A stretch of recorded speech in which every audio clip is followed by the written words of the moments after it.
Hi everybody and welcome back to my channel. It's Russell with Ink and Paper Blog. I hope you are doing very well today.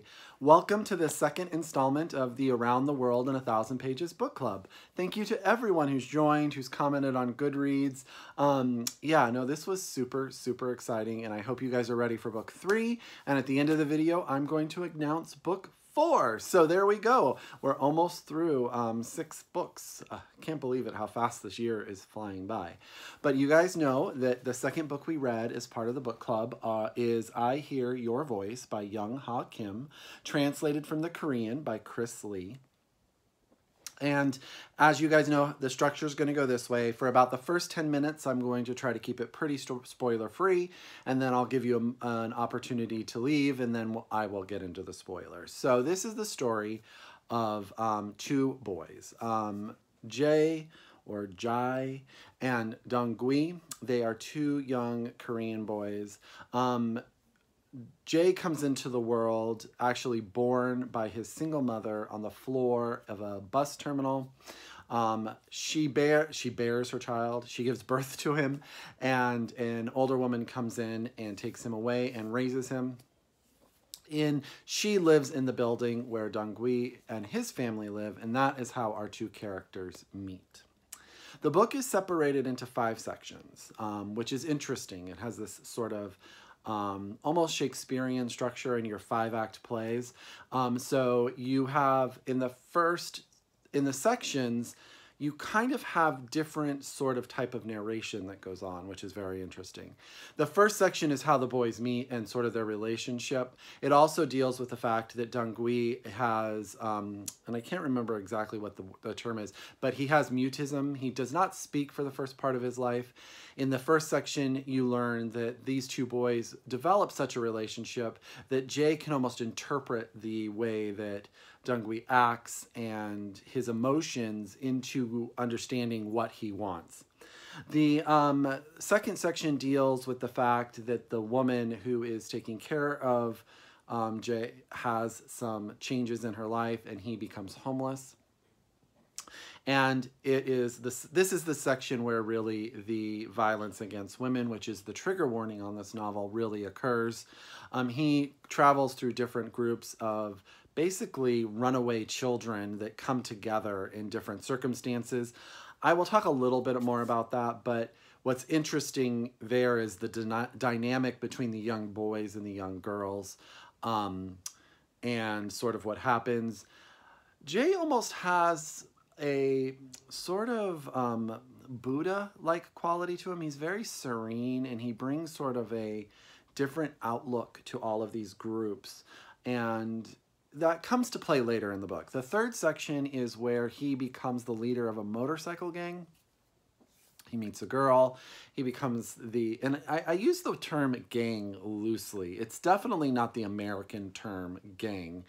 These are just boys and girls on motorcycles who get together and ride around in large groups. The 4th section changes narrators entirely. It is narrated from the point of view of a police officer.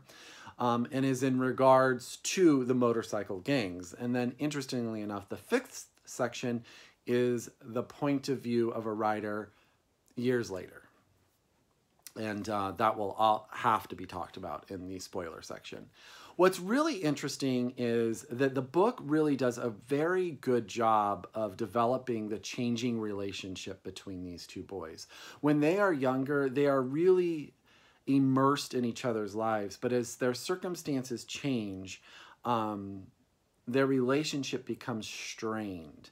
The young boy who is mute, I don't think it's any spoiler to say that he overcomes this, but because of sort of the way that he interacts with the world, he never truly fits in with the mainstream kids that he interacts with. And he still relies on Jae, even when he is separated from him, as a point of reference for his normality. The novel really, the problems with it are that because of the structure, we lose some of the power of that relationship. I would argue the first 2 sections are the strongest. The development of the relationships, the way that these kids get into the situations that make them who they are, you really do develop an understanding of the kids and their emotional stability and sort of what they are and the decisions they're going to make. But as the narrators change through the book and you distance yourself from the 2 main characters, you lose sort of the connection that you felt with them, and it became problematic for me. And I don't know if any of you guys else felt this way, but as the book went along, I lost the story, and it just became a little bit disjointed. Now, I read Krys Lee's novel, How I Became a North American, and you guys know how I really raved about that. So I know that she's a very, very good writer. However, in this novel, and I'm going to have to say it has to be the way that the author writes the book, Young Ha Kim's style is very flat.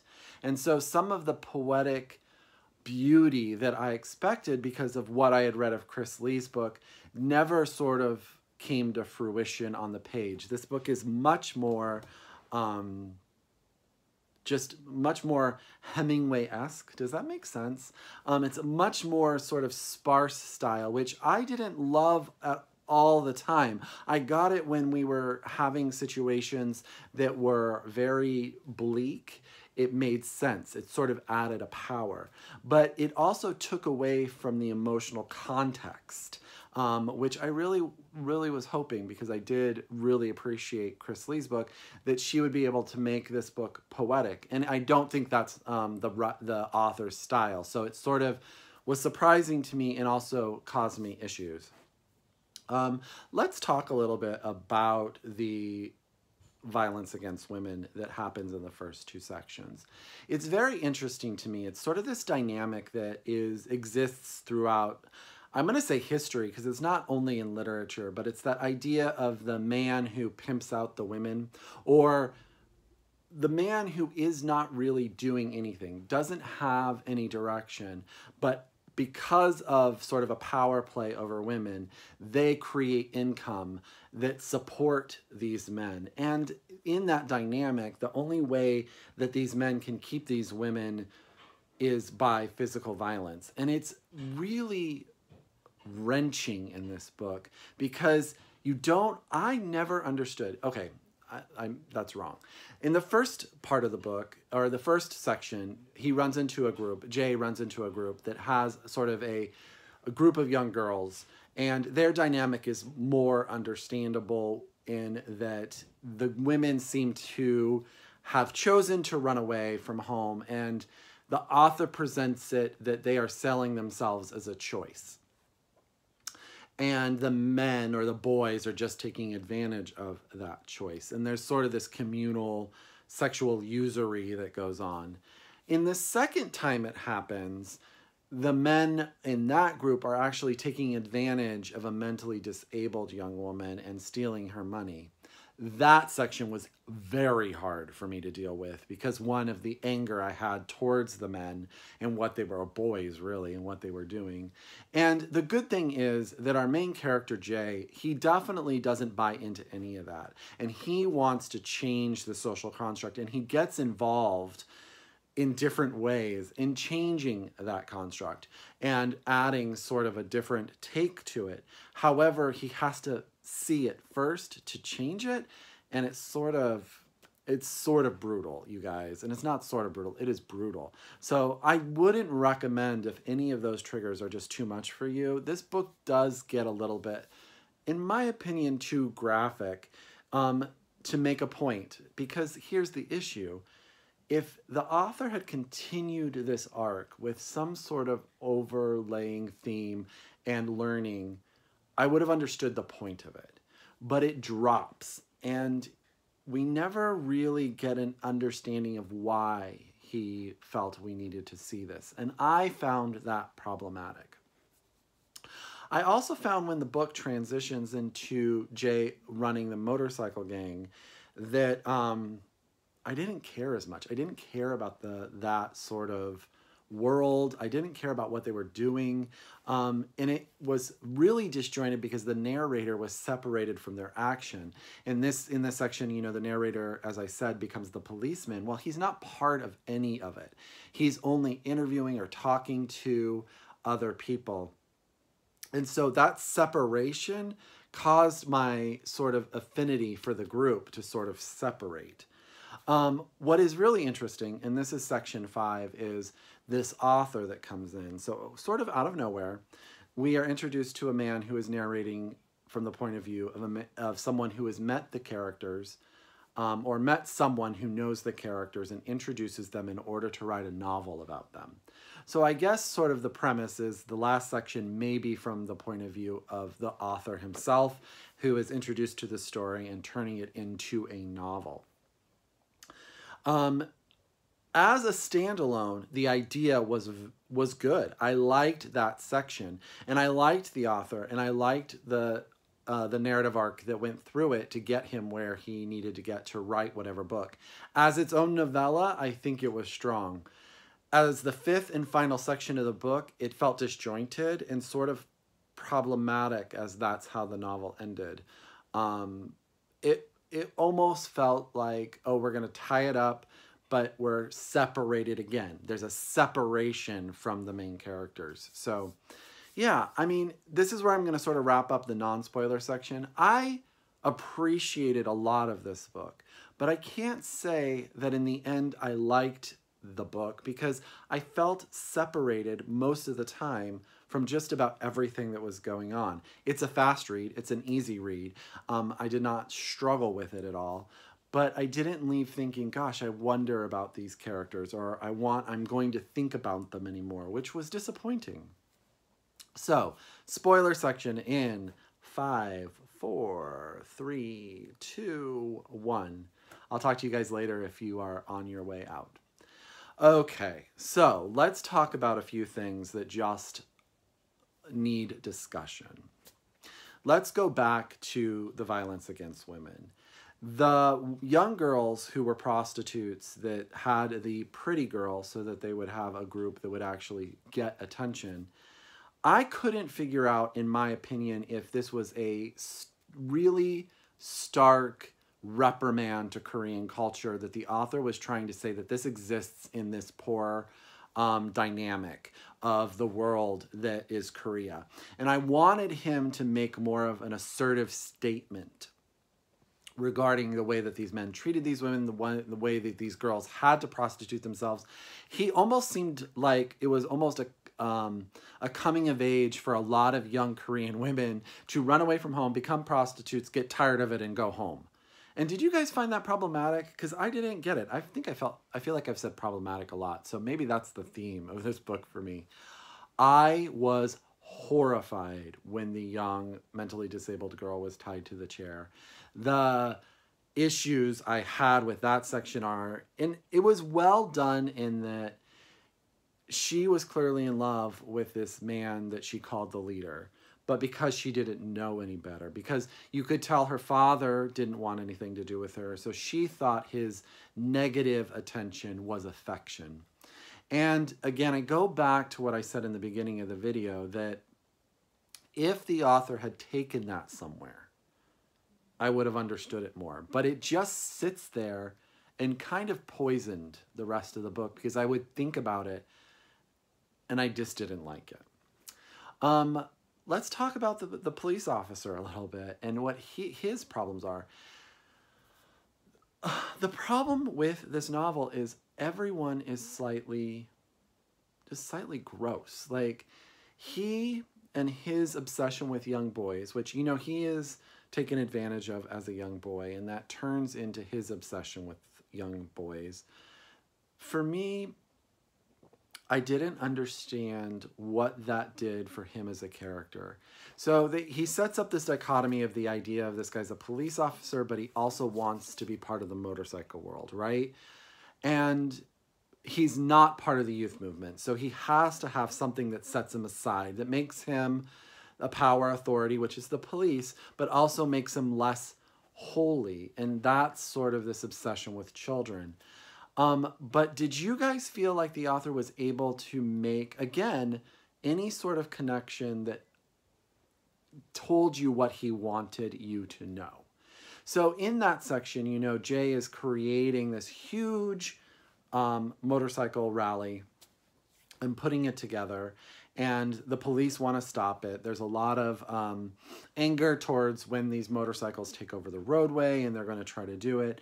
And then interspersed is sort of this motorcycle cop who's dealing with his own, I'm going to use the word demon, but he didn't seem very, he didn't have any sort of remorse for what he was doing. It was almost like, this happened to me, so I'm going to do it, and that should be acceptable, which I just found gross. As a gay man, this idea that if you have sex with young boys, or if someone has sex with you as a young boy, you're going to turn into a predator yourself, is just, it's offensive to sort of my sensibility. I know that it happens, but I think that if you're going to use it as a metaphor for anything, you've got to bring that back. And he didn't bring it back, so it just felt ugly. And again, going back to the young girl, the mentally disabled girl, there's just sections and parts of the book that felt ugly without resolution. And then you find out, so you guys know that the motorcycle rally happens. Jay supposedly is killed. A lot of people feel he ascends to heaven, which has its own power. Sort of this, I thought that he was presented as sort of this Buddha. I loved the idea of him as the Siddhartha, where his girlfriend is like, he walks around, he has sort of this Zen type feeling.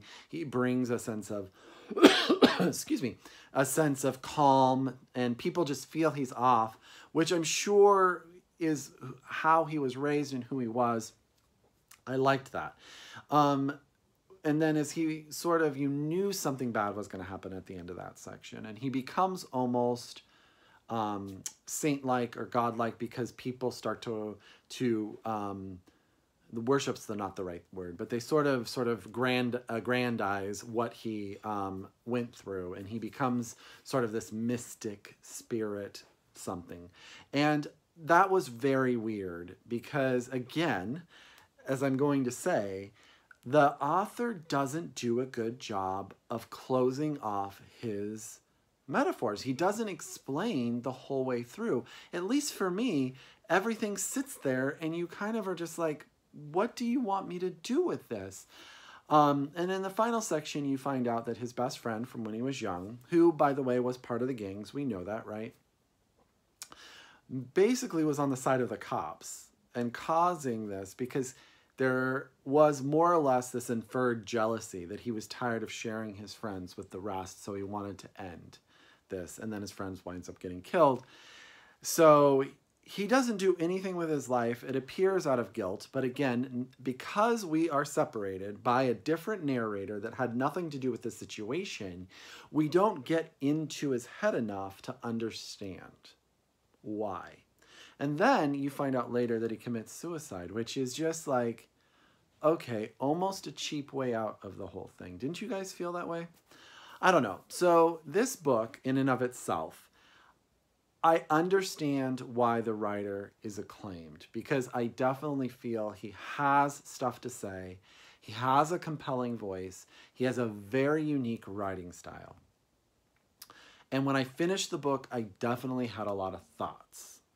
But I wonder, and sort of the issue with me going on to another book by him, is that I don't know if he can tie things up. If he just throws out imagery and hopes for something to happen, it doesn't work for me. So I found that to be an issue that I couldn't get over. It's a solid 3-star read.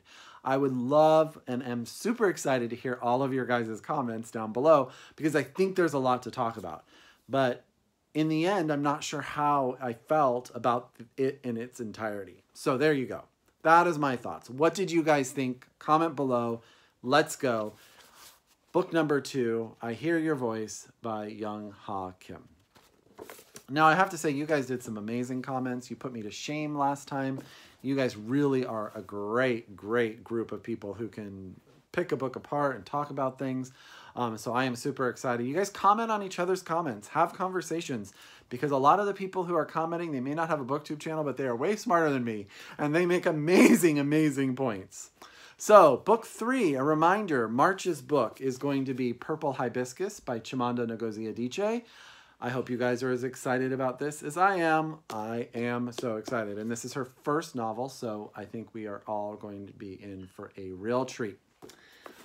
Book number 4, it's time to head to Europe. And I wanted to choose a non-English speaking country from Europe and something in translation.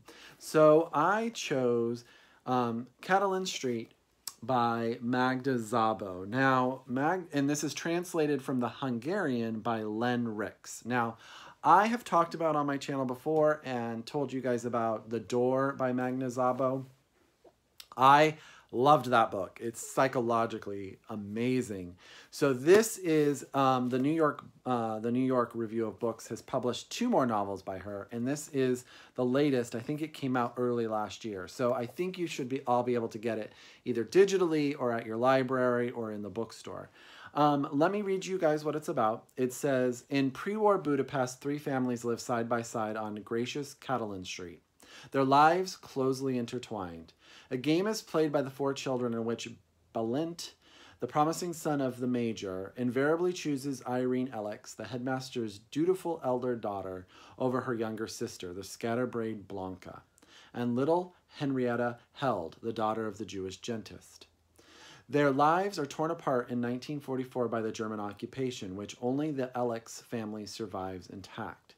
The post-war regime relocates them to a cramped Soviet-style apartment, and they struggle to come to terms with the social and political change, personal loss, and unstated feelings of guilt over the deportation of the Held parents and the death of little Henrietta, who has been left in their protection. But the girl survives in a